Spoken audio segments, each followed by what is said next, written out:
Open your ears and lube up your butthole. It's time for the What Do We Call It podcast.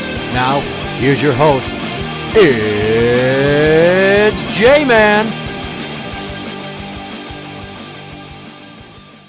Welcome to the What Do We Call It podcast. I'm Jmann, and it's just me. And I would like to talk about how I just read this story about a black farmer from Charlottesville, Virginia. Over the weekend, there was a Love Trumps Hate rally. Well, in response to a white supremacist named Richard Spencer leading a protest against the removal of a statue of Confederate General Robert E. Lee. So basically, a bunch of people got together and were protesting that this white supremacist said, "How dare you take down this statue of this Confederate hero?" Fine, it's their opinion. That's not what I'm here to talk about today. What I am here to discuss, though, is that this black farmer wants to talk about race relations in Charlottesville, Virginia, where he's from. And he says, "I'd like to appreciate the Love Trumps Hate rally, but frankly, I just don't." And on Facebook, he goes on to call out the subtle racism of his neighbors, who, your typical progressive liberals, who are all about eliminating systemic racism. But he brings up the fact that Charlottesville is, by his estimation, the most aggressively segregated place he's ever lived in. He says he's constantly racially profiled and questioned by the police after receiving, quote, strange looks from passersby. And that could be in his head, but I'm not black, and who am I to tell him that he might not be having a finger pointed at him for being a suspicious black guy? I've said it before, black people are responsible for a disproportionate amount of crime in this country based upon their percentage of the population makeup. People would tell me that I'm racist for saying that. It's just a fact. You have to. That's why people have this stereotype that persists that black people are criminals, because black people commit a disproportionate amount of crime. So he's living in the midst of all that shit. Where he's at, there's tons of rich white people. And he's a farmer, and he goes and he makes deliveries in town of his produce that he grows, and he refuses to deliver anymore to affluent white neighborhoods or rich neighborhoods because he's always getting stopped. And it's funny because Richard Spencer is this white supremacist who wants this Confederate general statue to be still standing and not be taken down. If you don't like America, why don't you get out? And this farmer says, "It isn't Richard Spencer calling the cops on me for farming while black." Hilarious. "It's nervous white women sporting the 'I'm with her' and 'coexist' stickers on their German SUVs." And he goes on to suggest that the residents of his town that are interested in racial progress should probably stop pointing fingers for everyday little things and start to consider how to affect change in their own lives.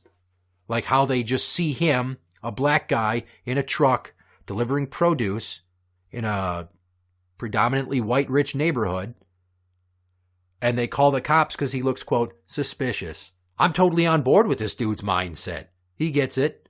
I understand it. If I was in his position and I was constantly getting stopped, and it just so happens that the cop said, well, people report a suspicious activity, I'd feel like I was being profiled too. And don't get me wrong, I'm quick to point out black people who play the victim who just cry racism all the time, but this guy doesn't sound like one of them.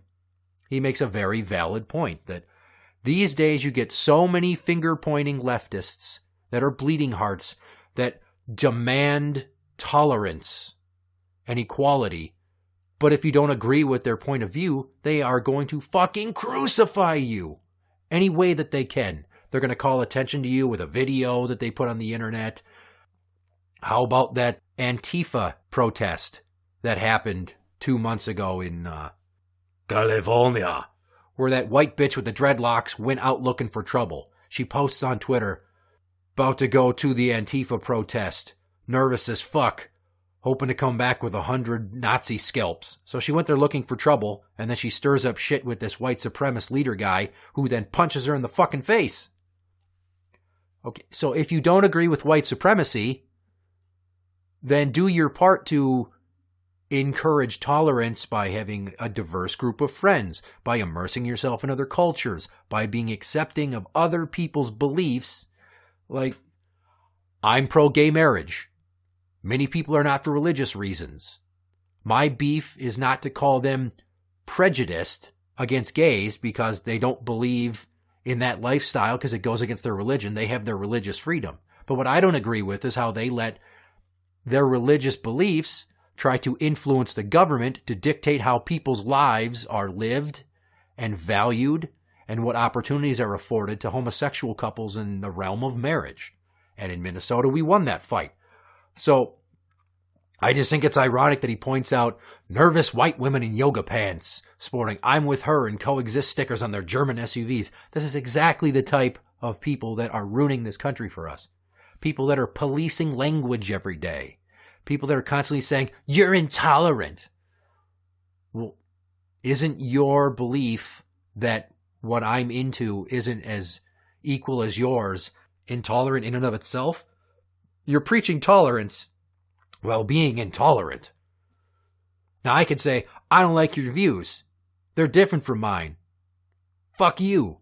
But that's ignorant and emotionally immature. Now if I say, "I don't like your views on something, but I really like you as a person, so let's just agree to disagree." That's the kind of acceptance and tolerance that will build bridges, that will mend burned boards on them.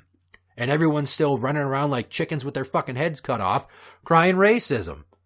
And here's a black guy who is a farmer. He's probably not rich, and he delivers produce to white people that are so demanding of their organic produce and their farm-to-table goods from the markets and fields of all of these people that grow them. Like, who gives a shit about the color of his skin? The guy fucking brings you food, and then you pay him for it.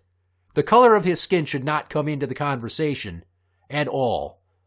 You say, "I would like some corn. I would like some tomatoes. I would like this, that, and the other." And then he fucking brings them to you, and then you pay him for his efforts and his time.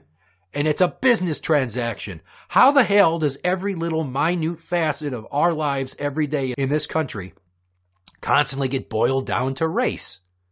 It's unfucking believable. This is why other countries hate us. And they go, "What a weird climate where race is everything." And I agree. So this farmer, Chris Newman, says that it's not the protests to keep the statue up or the protests against the white supremacists that bother him as much. He says it's the back-patting afterwards.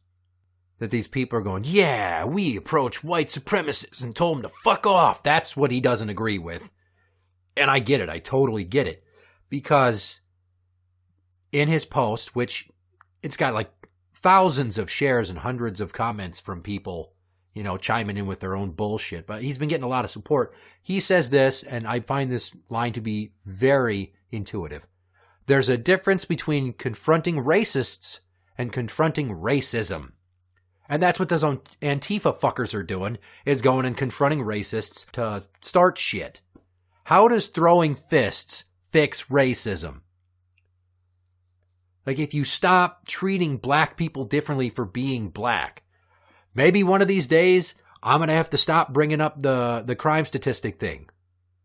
I don't see that as racist by pointing it out, or racism by all these black people being convicted, but black people are historically less affluent. They don't have all the same opportunities. They get railroaded in the courts because they can't afford the same lawyers that rich white people can. You know, you got that stupid little college athlete kid. I forget what fucking sport he even played. I think he was a tennis player from Stanford or something, who got a chick drunk, dragged her behind a dumpster, and then raped her. And then he's crying, "Oh, poor me, everyone's seeing me as a sex offender." Dude, you got off with probation, basically, and a slap on the wrist. Whereas if you were a black guy and you didn't have mommy and daddy's money to save your ass, well, you would have been fucked. You would have been locked up with no bail because you would not have been afforded the same opportunity due to the fact that you don't have access to the same funds for representation. Everybody in this country is always focused on race. You need to be focused on class. It's not that black people are disadvantaged because they're black anymore. If they are disadvantaged, it's because they're poor. The middle class keep getting fucked by the rich. So we need to approach that more intelligently and not look for race as the main key ingredient behind the motivating factors why people are suffering, why we have these stereotypes. I mean, yes, black people are responsible for a disproportionate amount of crime, but what that information from the Uniform Crime Report doesn't show you is how many of them came from poor neighborhoods, how many of them didn't have a personal attorney but had a public defender instead. So yes, confront racism. Confront people that refuse to believe that someone who's black, Latino, Asian, what else, are as equal to and worthwhile as you with your white skin. Like, I keep saying it at work. If somebody accuses me of racism, I have said, here's the deal. You're not black and I'm not white. We're both human. And it might seem like some hippie-esque, hands across America, hunky-dory bullshit. But it is a fact. We are all human. And if you're living in this country, we are all Americans. Unless, of course, you came across the border a week ago from El Salvador and your street gang to sell drugs and kill people. But that's a whole nother topic. I love it when black people chime in against woke white folk that are constantly claiming, oh, I'm so tolerant. I'm so open-minded. I really get it. We need to stop these racists. Well, cool. Getting in their face might lead to fights, or you could try to intelligently debate facts with them and show them the error of their ways. One is confronting racists, the other is confronting racism, and that's what we need to do. So I thank you, Christopher Newman, farmer from Charlottesville, Virginia, for putting that out there and opening my mind to those facts, because I love to hear about this. Here's someone who gets it. Here's somebody who's approaching it intelligently and maturely. Interact with the show on Twitter at What Do We Call It? That is at What Do We Call It? You can find us on Facebook at facebook.com/groups/What Do We Call It podcast show. For the What Do We Call It podcast, I'm Jmann. And that's the end. Little ditty about a black man trying to grow his vegetables the best that he can. Uptight white broads don't like the color of his skin. Always calling the police when he's around them. Oh yeah, he's trying to farm.